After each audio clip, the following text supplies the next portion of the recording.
My name's Regan. I work for Anthony J. Lyon, Detective Bureau. They call me the Lion's Eye.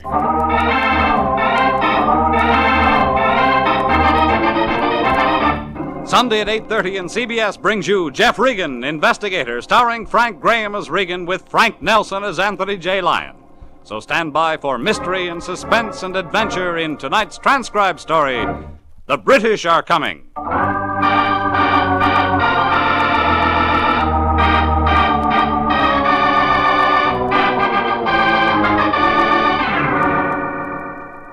The neckties were all labeled LG for Lord Granger.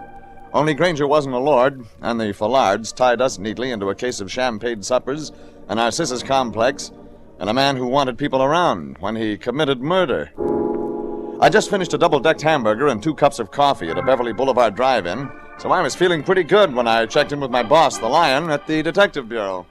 Jeffrey, my boy. The Lion was holding up and admiring what I thought was a cow's tongue.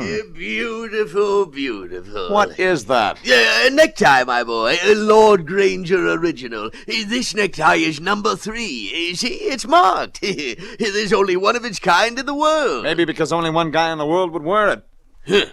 I take it you're not familiar with Lord Granger. You take wrong. The Lord Granger chain of English-type men's clothing stores... haberdasher. Clothing stores is owned and operated by Kirk Granger. Kirk Granger, an extremely well-dressed man, but he's in great danger, Jeffrey. Oh, so Granger's a new client, eh? Yes. He gives out these original ties as calling cards. You see, his initial is woven in at the bottom. What's Granger's trouble, Fatso? Well, you see, he's going to kill a man, and... He's gonna what? Well, I'm sure that's what he said. And Mr. Granger wants someone present at the shooting as a witness to prove it was self-defense. You accepted a case like that? Well, this is a big case, Jeffrey. Here's his check for $500. Here, there's another $500 in it if you're present when the shooting takes place. A witness to murder. Of course, the only reason I accepted the case, Jeffrey, was in hopes you might prevent the shooting. Well, who's gunning for Granger? Some young man, but you'll have to get the details from Mr. Granger. Don't worry, I will. I left the Lion tying a Windsor knot in his red and purple Lord Granger cravat. The Lion had already tied us into a case as phony as padded shoulders, but maybe he was right. If Kirk Granger was going to commit murder, maybe we could stop it.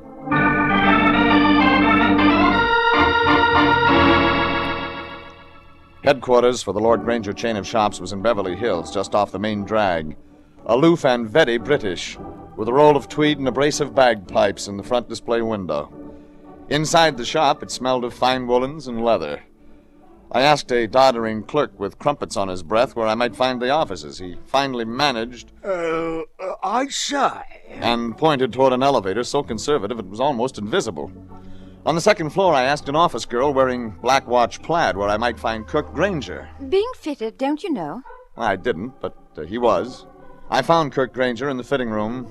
He was about 47, smartly gray at the temples with a swimming pool face and the large body of a softened athlete, surrounded by mirrors and a tailor with pins in his mouth. Please stand firm, Mr. Granger, sir. Haven't you finished with that cummerbund? I'm attempting to stick it in, sir. Well, stand behind me. I can't see myself in the mirror. Yes, sir. Now that's got it. Oh, you're Regan. I answer to that, Granger. Well, I've seen your picture in the tabloids. That's why I called on your agency. That's what I want to talk to you about. Why you called our detective bureau. You may leave us now, Fielding. But we hadn't started fitting the trousers, Later, sir. Fielding. Yes, sir. Quite right, sir. As you say, sir. You want to talk standing here in these mirrors? Yes.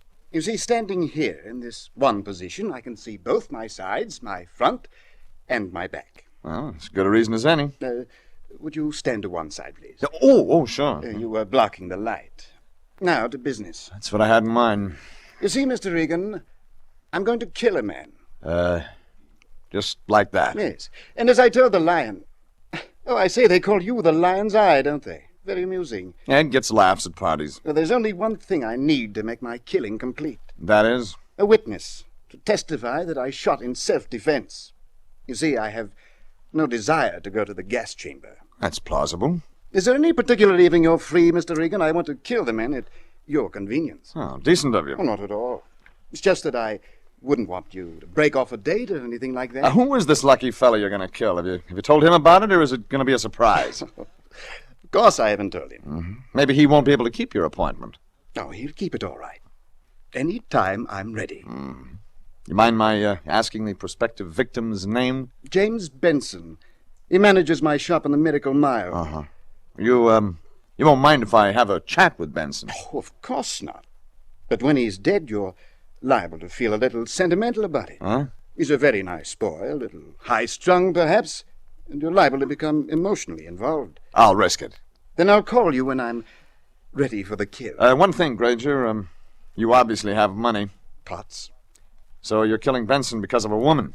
Of course. Her name is... Lynn Richards. Look, Mr. Regan. What is it? When the light falls on my head at this angle, don't I remind you of Walter Pigeon?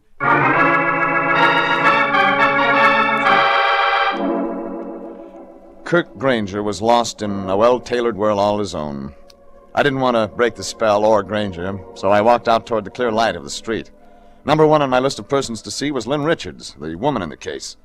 But before I made the front door, Fielding, the little tailor, grabbed at my sleeve with thumb and forefinger. You're Mr. Regan of the Anthony J. Lyon Detective Bureau. That is completely me. We all know that Mr. Granger has hired you. Oh, do you now? Why?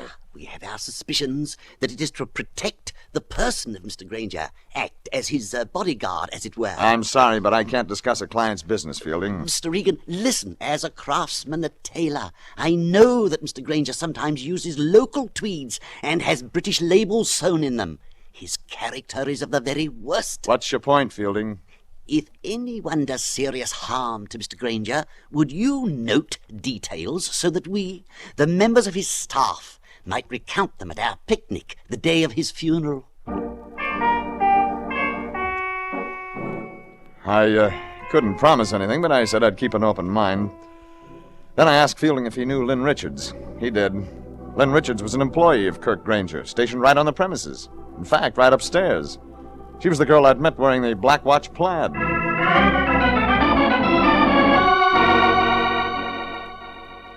Back upstairs, I introduced myself to Lynn Richards, who in turn invited me out to tea. I accepted graciously, and we walked across the street to a small tea room. Would you care for a biscuit, Mr. Regan? I'm sorry, Miss Richards, but there's no time. I want to talk to you about Kirk Granger. Yes, we all know why you're here. Lord Granger has an informed staff.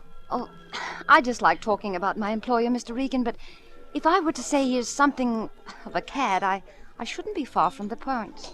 Actually, he's been very nice to me. But you've seen how he treats other people? Yes. Like maybe Jimmy Benson? I suppose Mr. Granger hired you to watch me. Perhaps to keep Jimmy Benson away from me. Perhaps even frighten him away. Do you hate Granger? No, I don't hate him. I don't love him. I'm capable of no feeling whatsoever where Kirk Granger is concerned. Jimmy loves you. Yes. And Kirk Granger doesn't like it. As a matter of fact, Jimmy and I have been, sort of unofficially engaged to be married for quite some time. But you can't make up your mind. Oh, I want to marry Jimmy if only he could get over his stupid jealousy. No, sometimes jealousy's justified. Oh, no. Jimmy shouldn't be jealous. He has no right to be. Anymore. But he did at one time? A year ago, before I'd met Jimmy, I had dinner a few times with Mr. Granger. You don't see Granger after hours anymore, do you? Oh, no. Okay, Lynn, that's all I need. Oh, where are you going now? To talk to Jimmy Benson, before he makes his last appointment.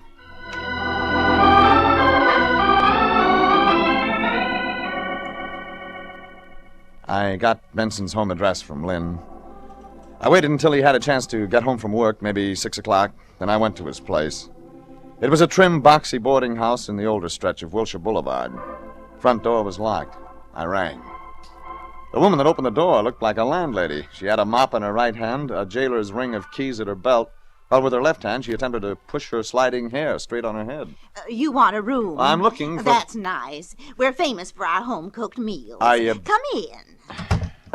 Is there You look like the kind of people we like here. What's your name? Jeff Regan. That's real interesting. How much money do you make? Odd amounts. Now, let me see. Where shall I put Look, you? lady. Just call me Mother Cole. All my boarders do. I'm looking for Jimmy Benson. Oh? Is he in some kind of trouble? Where's his room? Head of the stairs, first door to the left. Is he in? He checked in at 5:43. He was walking more rapidly than usual. Took the stairs 2 at a time. Thanks, Mother. Let me know what happens. I knocked on Benson's door. He answered. Jimmy Benson was tall, dark. Below his straight black hair was a handsome face, still soft with youth. Now it was strained and intense. What do you want?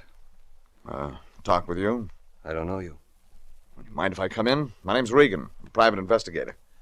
Private investigator. Nice room you got here. What do you want with me? You're a good friend of Kirk Granger's. No. Why not? He's cheap, low, dirty, no good. You're jealous because he's been seeing a girl, Lynn Richards. What do you know about that? Well, I know that Lynn Richards isn't seeing Granger anymore, after hours. I know that Granger thinks you're going to make a fool of yourself and go gunning for him one of these days. Yes, I've had that in mind for a long time. You gotta kill his kind to make them leave their dirty paws off your girl. That's what he's hoping you'll do, Benson. Come gunning for him. He'll be waiting for you. I told him to his face I'd kill him if he didn't leave Lynn alone. That's no good. Why won't he leave her alone? Look, Benson, you've got to promise me you won't go gunning for Kirk Granger. I don't know what to do. Just believe Lynn Richards and keep your head. What right have you got telling me what to do? What do you know about it? Benson, it's your life. Okay. Okay, it's my life. Maybe you're right, Regan. I'll call Lynn.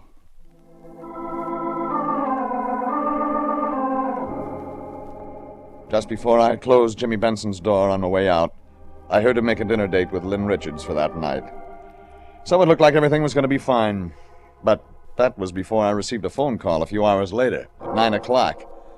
On the other end of the line was Kirk Granger. All right, Regan, tonight's the night. The night for what? I want you to come to my house immediately, Regan. Don't worry, you're safe. You have my home address. I'll expect to see you within 20 minutes.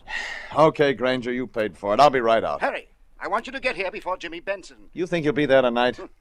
I'm almost positive. Well, you can relax, Granger. Benson won't show. But I will. 15 minutes.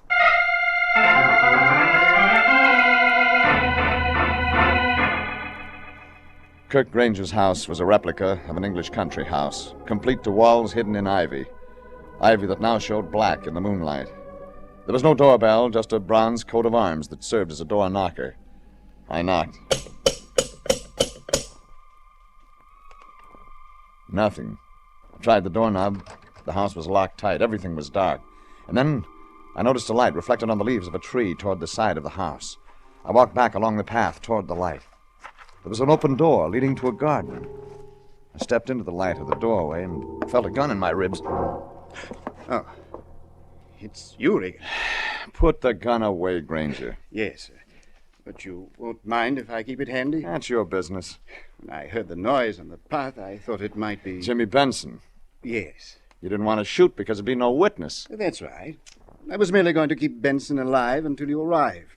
Give him a chance to go for his weapon, then kill him. Why don't you forget all this, Granger? Forget Benson. That's not the way I play, Regan. Why do you expect Benson out here tonight? Oh, intuition? Tell you what, my intuition says he won't be here. We'll see. Large room. Windows locked. Yes, I've locked the entire house, with the exception of that door to the garden.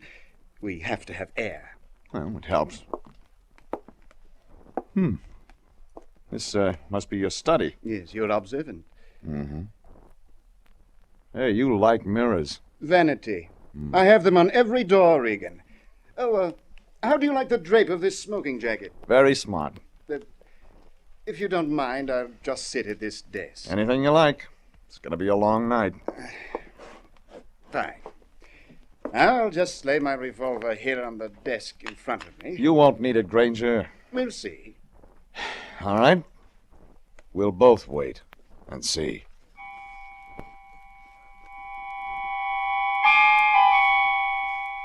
Granger sat at his desk, his back against the wall. The desk lamp lighting his harsh features, and we waited, both of us, watching the door that opened to the garden. One thing was sure, Benson wouldn't show, wouldn't be fool enough to. But then we heard a noise outside, like someone running. There was a crashing sound through the bushes. It's Benson. Granger turned and in one swift movement snapped off the lights, all of them but the one on his desk. Then there was a figure at the door. Granger! Where are you, Granger? Shoot, Benson. Benson, get back! All right, Benson, I've been waiting for this. The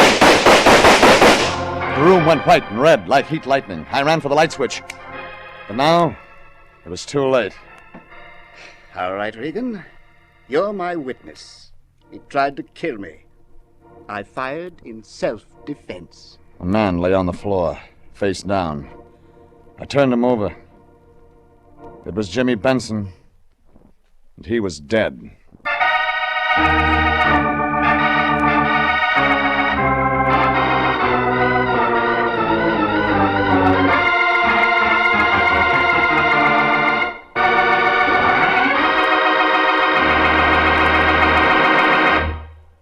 This is CBS, and you were listening to The British Are Coming, tonight's adventure with Jeff Regan, Investigator.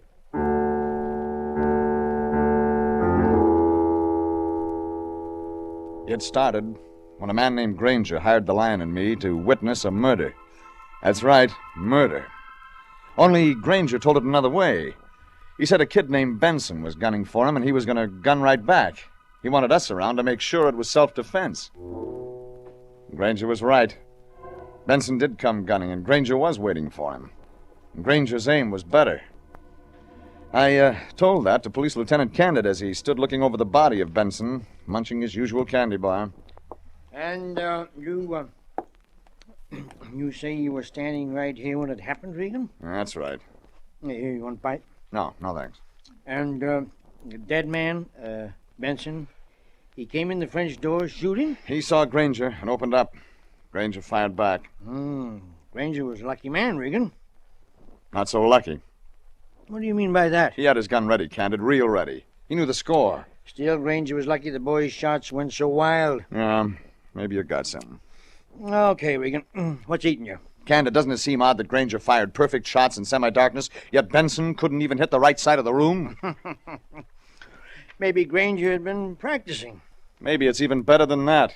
You sure you'd want a bite of the candy bar, Regan? It's chocolate almond. Candid munched, and I thought. But it still came to one total. Granger had shot and killed Jimmy Benson in self-defense. I was walking out for fresh air, thinking about that, when I heard him. Oh, Regan.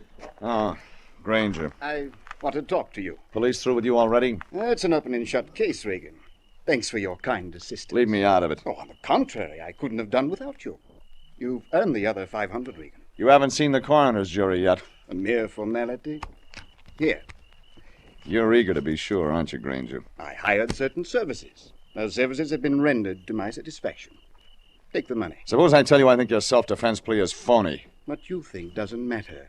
What the police think does. Suppose I tell you that somewhere, somehow, I'm going to find out the truth behind tonight, the real truth. You were here. You saw the truth. Something's missing. Leave that to the police. All right, I'm in it now, Granger. More than I thought I'd be. I let your money buy too much. Too much what? Too much Regan. From now on, I promise you'll get more than your money's worth.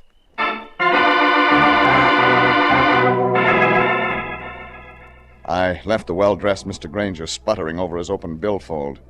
It was pat, too perfect to stomach. And somewhere in it, there was too much planning. If the Lion and I had thought we could stop a killing, we were too late. The only thing left? To establish a murder.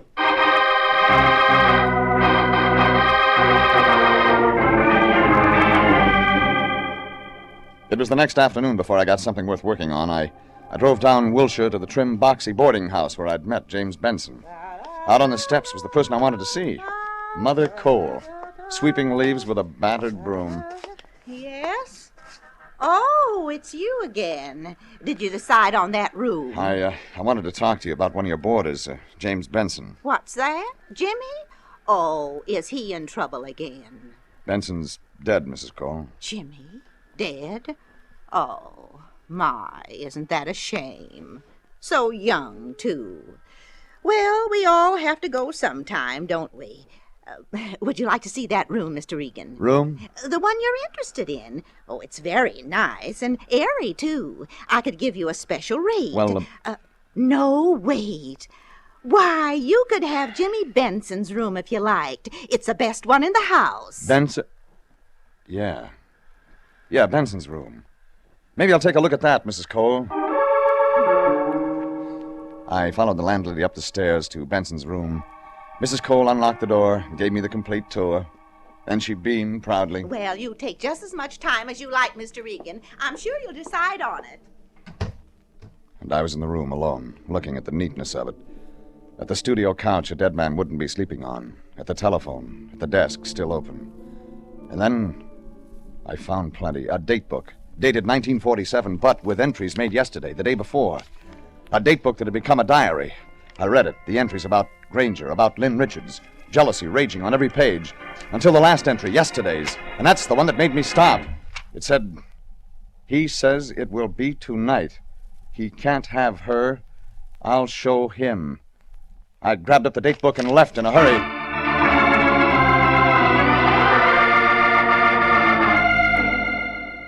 I found Lynn Richards in the tea room across from Granger's. Her eyes looked through me. Oh, Mr. Regan. Mind if I sit down? No, I don't mind. You know about him. Yes, I know. Mind answering a couple of questions? What's the use, Mr. Regan? What difference does it make? Well, it could make a lot. He's dead, isn't he? He had to do it. Jimmy had to lose his head to go out there. I warned him, Mr. Regan. I told him not to listen to Granger. Well, then, why did Benson go out there last night? I don't know. He told me he had a date with you. I had to cancel it. Granger insisted we finish some correspondence. When was that? Granger called me around 7. He said we had to get the work done, and I couldn't refuse. Your job. Jimmy's job. Oh, don't you see, Mr. Regan?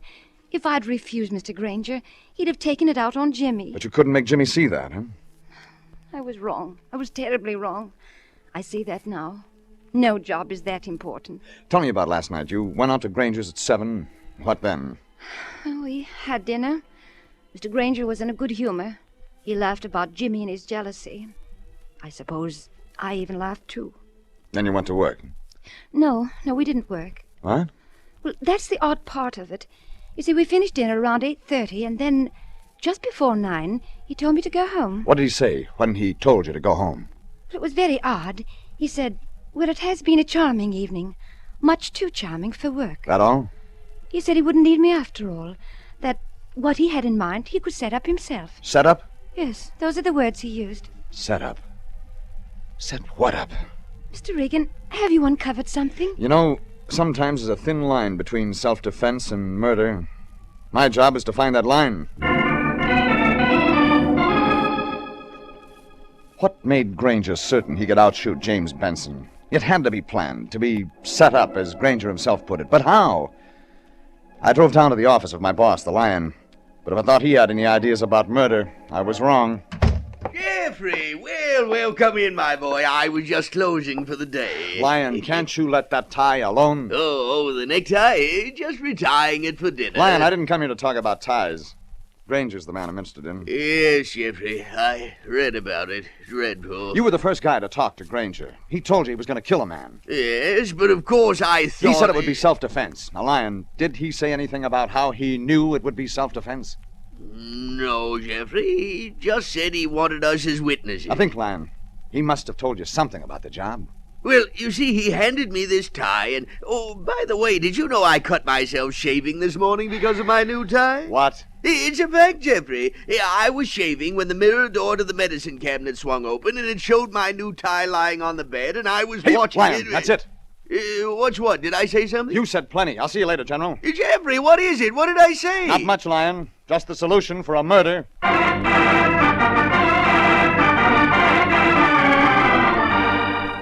30 minutes later, I pulled up in front of Granger's place. Dark, silent, lonely-looking. The house, a huge gray shape against the expensive shrubbery. I moved slowly up the gravel driveway. Up to the house and the room. To the French doors where a hot-headed guy crazy with jealousy had gone to his death.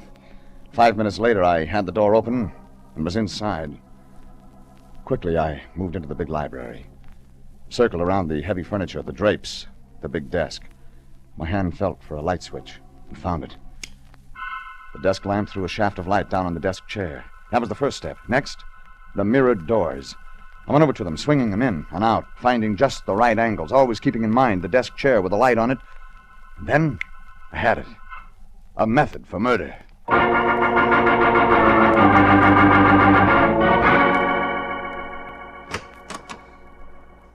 Who's in here? I turned off the desk light and moved away. I heard his big frame move toward the overhead light switch. I wouldn't turn them on if I were you, Granger.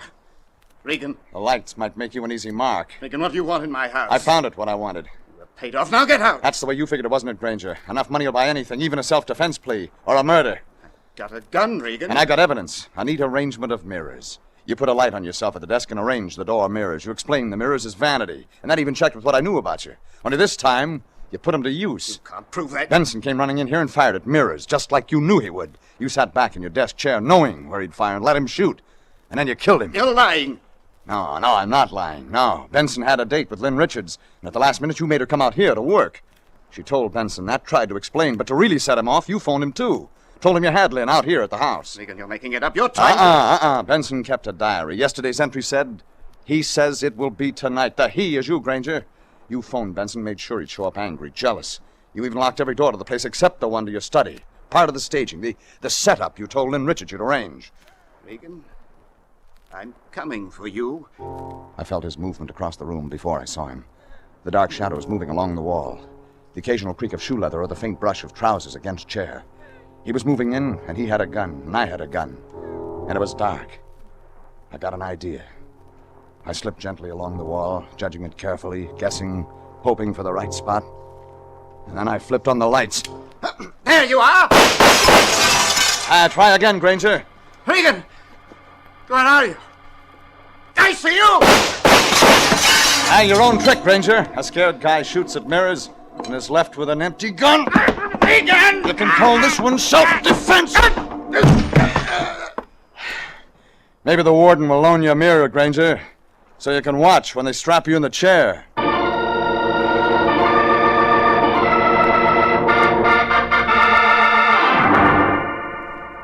So, Kirk Granger got a free ride in a police car, and the Lord Granger chain of English-type men's stores could start looking for a new owner.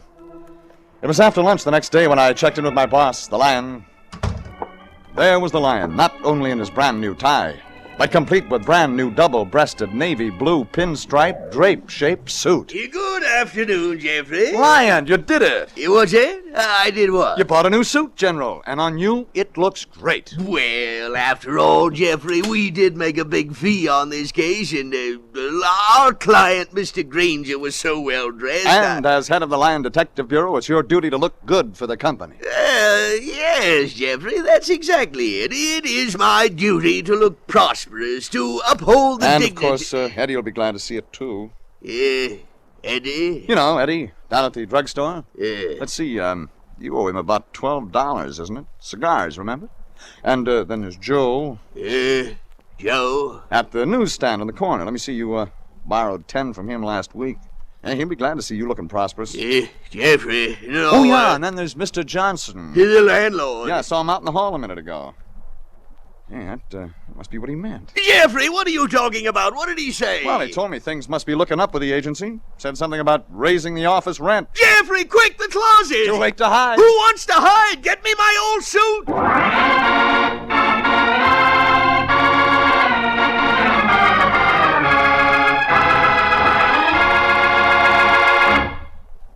Jeff Regan, Investigator, is written by William Froug and Gilbert Thomas, directed by Sterling Tracy, and stars Frank Graham as Regan with Frank Nelson as Anthony J. Lyon. Original music is by Dick Arant. Join us next week for another transcribed adventure with Jeff Regan, Investigator, over CBS, the Columbia Broadcasting System.